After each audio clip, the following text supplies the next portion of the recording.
दोस्तों, स्वागत है आपका प्रॉफिट गेनर के एक नए वीडियो में।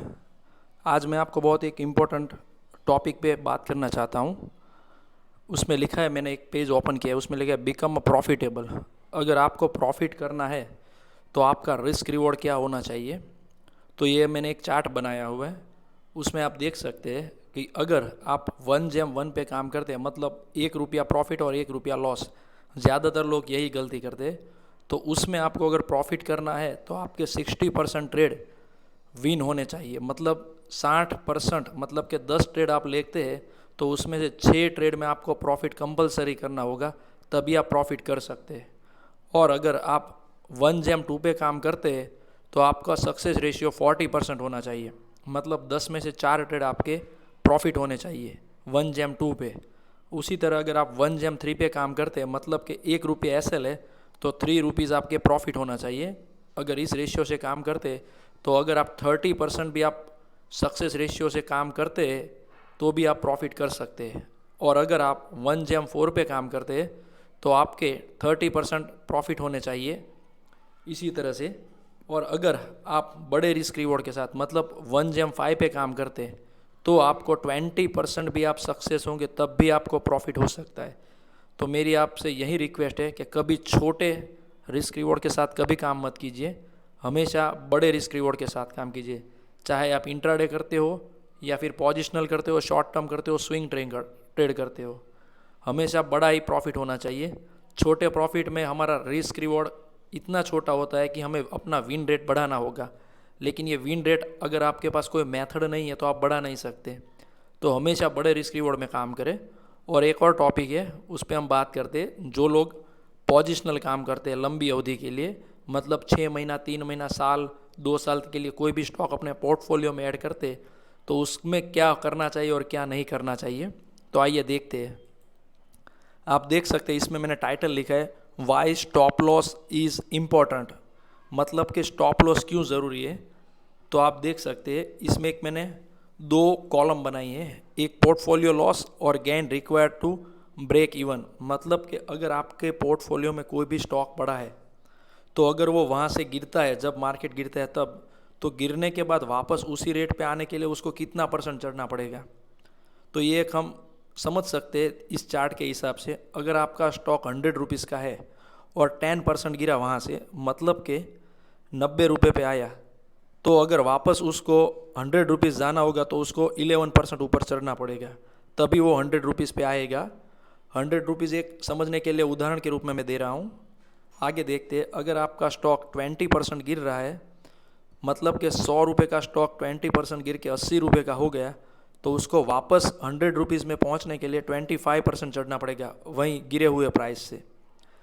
आगे बढ़ते हैं, अगर आपका स्टॉक 30% गिरा है, जहां से हाई था वहां से वापस उसको वहीं पे पहुंचना है, मतलब कि 100 रुपये का स्टॉक 30% गिर कर 70 रुपये का हो गया, अगर उसको वापस 100 रुपीज़ जाना है तो 70 रुपये से प्लस 43% उसको गेन करना पड़ेगा, तभी वो 100 रुपीज़ तक पहुंचेगा।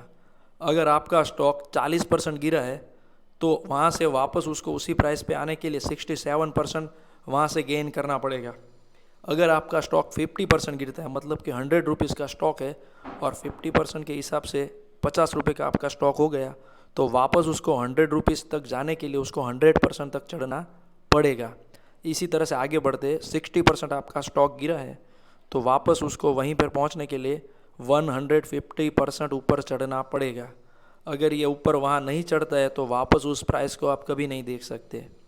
उसी तरह से 70% गिरता है आपका स्टॉक तो वापस उसको उसी प्राइस पे जाने के लिए 233%, मतलब 233% ऊपर चढ़ना पड़ेगा।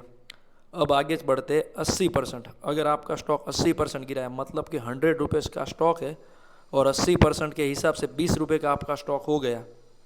ऐसा होता है दोस्तों, कभी कभी होता है ऐसा, आपने देखा भी होगा। यस बैंक और ये सब स्टॉक 400 रुपये पे रन कर रहे थे और अभी 10 रुपये, 12 रुपये, 14 रुपये पे कर रहे हैं, तो आप परसेंटेज निकाल लेना कितना परसेंट गिरा है। बहुत सारे ऐसे स्टॉक है, रिलायंस के भी बहुत सारे स्टॉक इतने गिरे हैं, वो जो वापस कभी उस रेट पे पहुंचेगे ही नहीं है, ऐसा लगता है अभी तो देखने में।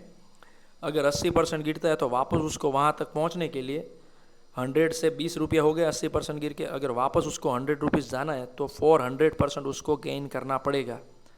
इसी तरह से 90% गिरा है, मतलब कि 100 रुपये का स्टॉक आपका 10 रुपये का हो गया, तो वापस उसको 100 रुपीज़ जाने के लिए 900% गेन करना पड़ेगा, तभी वो 100 रुपीज़ तक पहुंचेगा प्राइस। इसी तरह से 97% टूटा है आपका स्टॉक, तो वापस उसको वहीं पे जाने के लिए, मतलब कि 100 रुपये का स्टॉक 3 रुपये का हो गया आपका। ऐसा भी होता है दोस्तों, बहुत सारे स्टॉक है ऐसे। कभी मैं इसके ऊपर भी वीडियो बनाऊंगा कि कितने % ये स्टॉक गिरे हैं, आप देख के चौंक जाओगे पहले प्राइस क्या चल रहा था और अब क्या चल रहा है। अगर 97% स्टॉक गिरा है तो वापस उसको उसी प्राइस पे जाने के लिए 3233%, मतलब 3233% उसको गेन करना पड़ेगा। तो ये वीडियो बनाने का मकसद ये था कि आप हमेशा स्टॉप लॉस को इम्पोर्टेंट दें, विदाउट स्टॉप लॉस कुछ भी ना करें। एवरेज करने की बात गलत है, लोग हर रोज अपने यूट्यूब वीडियो में भी बताते हैं कि अगर स्टॉक 30% गिरता है, 25% गिरता है तो आप वहाँ से एवरेज करो। कितना एवरेज करोगे? एवरेज करने से ज़्यादा होगा, आप स्टॉप लॉस पे निकल जाओ और दूसरा कोई अच्छा स्टॉक ढूंढ लो और उस पर राइड करो ट्रेंड के हिसाब से।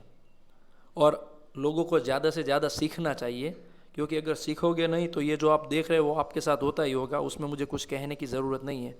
जब तक कोई भी आदमी सीखेगा नहीं तब तक प्रॉफिट करना मुश्किल ही नहीं, नामुमकिन है। तो हमेशा अपना पैसा खुद को सीखने में लगाने में यूज़ करो।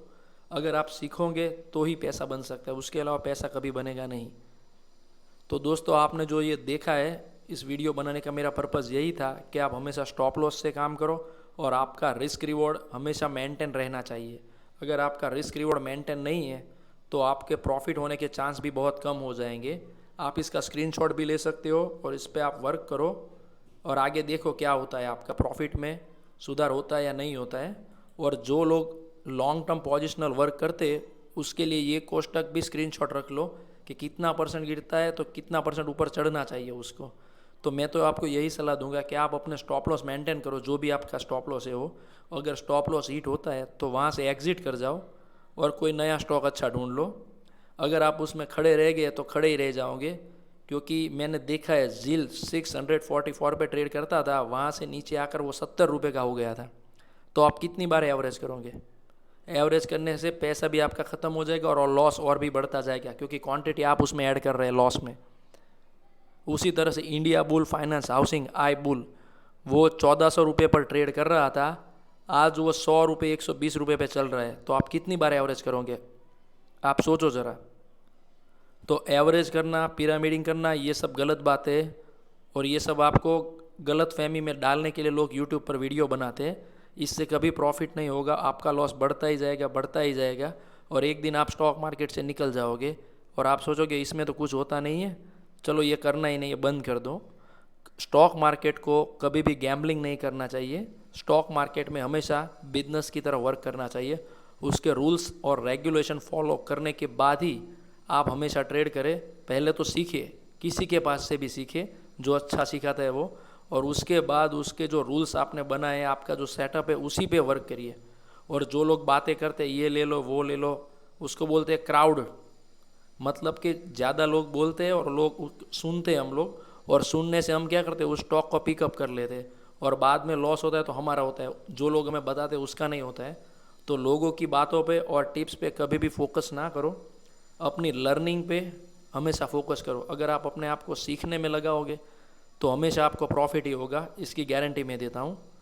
तो ये वीडियो मैं यहीं पे ख़त्म करता हूँ और आगे भी मैं ऐसे ही वीडियो बनाते रहूँगा जो आपके लिए कुछ सीखने में मदद करेंगे। थैंक यू दोस्तों। प्रॉफिट गेनर में इसी तरह से आपको प्रॉफिट कैसे होता है उसके बारे में आगे आगे हम वीडियो बनाते जाएंगे और आपका रिस्पांस देखते हैं क्या होता है, और उसके बाद हम आगे और भी कुछ भी नया आपको सिखाने की ट्राई करेंगे जो बहुत ही ईजी हो और जिसे आप सीख के अप्लाई कर सके। थैंक यू दोस्तों।